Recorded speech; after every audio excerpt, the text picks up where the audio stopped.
Whistle நேயர்களுக்கு வணக்கம். நான் ஐஸ்வர்யா சுகுமாரன். ரோஹித் வெமுலா அப்படின்ற ஒரு 26 வயது இளைஞன் இறந்து இன்றோடு 7 ஆண்டு காலம் நிறைவாகிறது. இந்த நினைவு தினத்துல அவரை நினைவு கூறுவதற்கான காரணம் என்ன, யார் இந்த ரோஹித் வெமுலா அப்படின்றது தான் இந்த வீடியோல நம்ம பார்க்க போறோம். குண்டூர் ஆந்திர மாநிலத்துல மாலா அப்படின்ற ஒரு பட்டியலினத்தை சேர்ந்த குடும்பத்துல தான் ரோஹித் வெமுலா பிறக்கிறாரு. சின்ன வயசுலயே தகப்பன் ஓடி போக தாயினுடைய வளர்ப்புல தான் அவர் வளர்றாரு. தாய் ஒரு தையல் தொழிலை செஞ்சு அவரையும் அவருடைய சகோதரரான ராஜா வெமுலையும் வளர்க்குறாங்க. ரொம்ப கஷ்டப்பட்டு படிச்சு முன்னேற ஒரு குடும்பத்தை சேர்ந்தவராக தான் அவர் இருக்கிறாரு. இந்தியா முழுக்க இருக்கிற தலித் மக்கள் என்ன மாதிரியான கொடுமைகள்லாம் ஃபேஸ் பண்ணிட்டு வராங்கன்னு நமக்கு தெரியும். டே டு டே லைஃப் அவங்க ஃபேஸ் பண்ற கொடுமைகளை எல்லாம் நம்ம தினமும் செய்திலையும் நியூஸ்லயும் வாசிச்சுட்டு தான் வரும், பார்த்துட்டு தான் வரும். அதே மாதிரி தான் ரோஹித் வெமுலாவும் அவரும் இதுக்கு விதிவிலக்கல்ல. குறிப்பா அவர் படிச்ச ஸ்கூல்லையும் காலேஜ்லயும் நிறைய ஒடுக்குமுறைகளையும் கொடுமைகளையும் ஃபேஸ் பண்ணிட்டு வராரு. இதெல்லாம் கடந்துதான் அவர் கல்வியில சிறந்து விளங்கி ஹைதராபாத் பல்கலைக்கழகத்துல PhD பட்டப்படிப்பு முடிச்சு அவர் மெரிட்ல செலக்ட் ஆகுறாரு. ஒரு எழுத்தாளன் ஆக வேண்டும்ன்றதுதான் அவருடைய ஆசையா இருக்கு. ஆனா சமூக அரசியலை பார்த்து அதற்கு மேல இருக்கிற விமர்சனங்களை பார்த்து அரசியல்ல ஒரு மாற்றத்தை கொண்டு வரணும் அப்படிங்கிறதுனால அரசியல்ல ஈடுபட தொடங்குறாரு. ஆனா இங்க இருக்கிற அரசியல் அமைப்புல அவருக்கு ஒரு பெருசா ஒரு ஈடுபாடு இல்லாததுனால அம்பேத்கர் மாணவர் அமைப்புல போய் இணைஞ்சுக்கிறாரு. இந்த நிலையில தான் மும்பை குண்டுவெடிப்பு சம்பவத்துல யாகூப் மேமனுக்கு தூக்கு தண்டனை விதிச்சு ஒரு தீர்ப்பு வருது. இதை எதிர்த்து அவருடைய தலைமையில அம்பேத்கர் அமைப்பினர் ஒரு போராட்டத்தை நடத்துறாங்க. அதே ஹைதராபாத் பல்கலைக்கழகத்துல பிஜேபியோட மாணவர் அமைப்பு இருக்குது, ABVP அப்படின்ற ஒரு மாணவர் அமைப்பு. இவங்களுக்கு எதிராக குரல் கொடுக்க ஆரம்பிக்கிறாங்க. ரெண்டு பேருக்கும் வாக்குவாதம் முற்றி போகுது. இதை பயன்படுத்திட்டு அப்பெண்டிக்ஸ் ஆபரேஷனுக்காக ABVP-யோட தலைவர் ஹாஸ்பிட்டல் அட்மிட் ஆயிருந்த இந்த சிச்சுவேஷனை பயன்படுத்தி ரோஹித்தும் அவருடைய ஃப்ரெண்ட்ஸ் தான் என்னை சேர்ந்து அடிச்சுட்டாங்க, வன்முறையில ஈடுபட்டுட்டாங்க, இதனாலதான் நான் ஹாஸ்பிட்டல் அட்மிட் ஆயிருக்கேன் அப்படின்ற ஒரு பொய்யான குற்றச்சாட்டை அவர் முன்வைக்கிறாரு. அப்போ ஆட்சி பிஜேபி கிட்ட இருந்ததுனால இந்த பிரச்சனை அவங்களுக்கு சாதகமா மாற ஆரம்பிக்குது. குறிப்பா இந்த பிரச்சனையை மனிதவளத்துறை அமைச்சர் ஸ்மிருதி இரானி கிட்ட கொண்டு போறாங்க. அவங்களுடைய அழுத்தத்தினாலையும் பல்கலைக்கழகம் கொடுக்கிற அழுத்தத்தினாலையும் ரோஹித் வெமுலாவையும் அவருடைய ஃப்ரெண்ட்ஸையும் அங்கிருந்து டிஸ்மிஸ் பண்றாங்க. மாச வருமானத்தை நம்பி இருந்த ரோஹித்தும் அவருடைய குடும்பம் அவருடைய அம்மா ராதிகா வெமுலாக்கும் இது பெரிய அதிர்ச்சியா இருந்தது. அதே வருஷத்துல டிசம்பர் மாதம் துணைவேந்தர் மாற்றப்படுறாரு.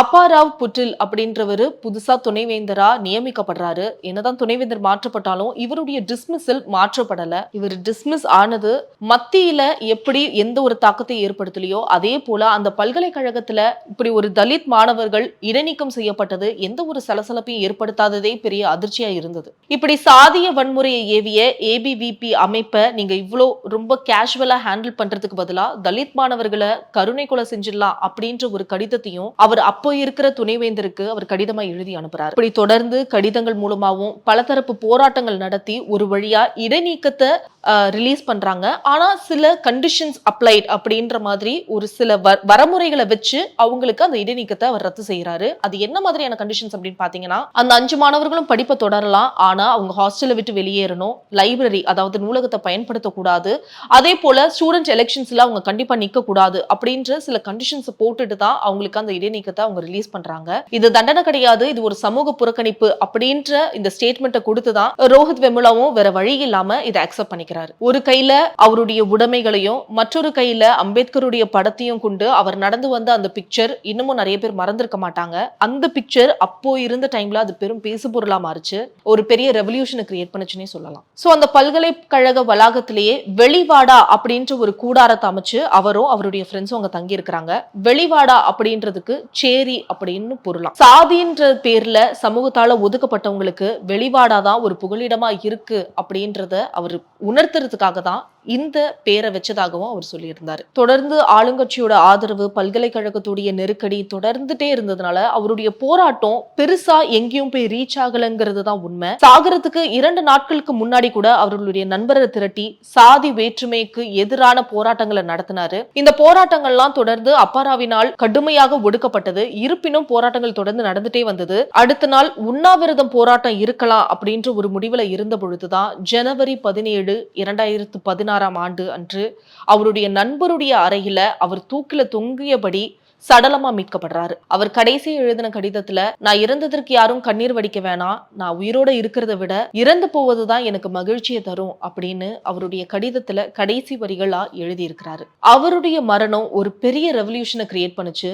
இந்தியா முழுக்க இருக்கிற பல்வேறு அமைப்புகள் ஒன்றிணைந்து இந்தியாவில் இருக்கிற சாதி மத வேற்றுமைக்கு எதிராக பேச தொடங்குறாங்க. குறிப்பா தலித் மக்கள் அவங்க என்ன மாதிரியான சிச்சுவேஷன்ஸ்லாம் ஃபேஸ் பண்றாங்க, கொடுமைகளை ஃபேஸ் பண்றாங்கன்னு தொடர்ந்து வெளியே உறக்க சொல்ல ஆரம்பிச்சாங்க. ஒரு பயம் இல்லாம இதெல்லாம் நாங்க ஃபேஸ் பண்ணிட்டு இருக்கோம், இவ்வளவு கஷ்டங்கள் இவ்வளவு கொடுமைகளை நாங்க அனுபவிக்கிறோம் அப்படின்னு அவங்க குரல் கொடுக்க ஆரம்பிச்சாங்க.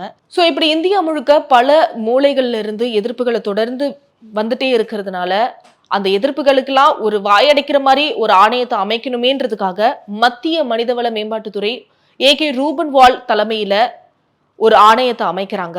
நீதிபதி ஏகே ரூபன்வாலுடைய அறிக்கை அவருடைய மரணத்தை பத்தி, ரோஹித் வெமுலாவுடைய மரணத்தை பத்தி எதுவும் பேசாம அவருக்கும் அவருடைய கொலைக்கும் பிஜேபிக்கும் எந்த சம்மந்தமும் கிடையாது, அவர் தலித்தே கிடையாது அப்படின்ற ஒரு அறிக்கை வெளியிடுறாரு. இதுல வேடிக்கையான விஷயம் என்னன்னு பாத்தீங்கன்னா 2017ஆம் ஆண்டுல உயர்கல்வித்துறையில சிறந்து விளங்கியதற்காக அப்பாராவ் போட்டிலுக்கு பிரதமர் நரேந்திர மோடி ஒரு விருதையும் வழங்குறாரு. பல தரப்பு மக்கள் கிட்ட எதிர்ப்புகளை கிளம்பி இருந்த பொழுதும் யாராலையும் ஒண்ணுமே பண்ண முடியலங்கிறது தான் நிதர்சனமான உண்மையா இருந்தது. மகனுடைய இறப்புக்கு தாயார் ராதிகா வெமுலாவும் அவருடைய சகோதரர் ராஜா வெமுலாவும் இப்ப தொடர்ந்து பிரச்சாரங்களில் ஈடுபட்டு வராங்க. இந்திய அளவுல அவங்களுடைய பிரச்சாரங்கள் ரொம்ப முதன்மையா பார்க்கப்படுது. சோ ரோஹித் வெமுலாவுடைய நினைவாக அந்த வெளிவாடா கூடாரம் ஹைதராபாத் பல்கலைக்கழகத்துல இருந்தது. இத 2019ஆம் ஆண்டு அப்பாராவ் போட்டில் அதை தகர்த்து தூக்கி எறிகிறாரு. ஆனா திரும்பவும் மாணவர்களால கட்டுப்பட்டு இல்ல, இது ரோஹித் வெமுலாவுடைய நினைவாக இந்த இடத்துல எப்போதுமே இருக்கும் அப்படின்னு ஜாதிக்கு எதிரான பரப்புரைகளை இன்னமும் செஞ்சுட்டு தான் வராங்க. இப்படி மாணவர்கள் படிப்புல மட்டும்தான் கவனம் செலுத்தணும், அரசியல் கூடாது அப்படின்ற அரசியலற்ற கருத்துக்கு அதுக்கு பின்னாடி இருக்கிற அரசியலையும் ரோஹித் வெமுலாவினுடைய மரணம் தான் வெளிக்காட்டுச்சு.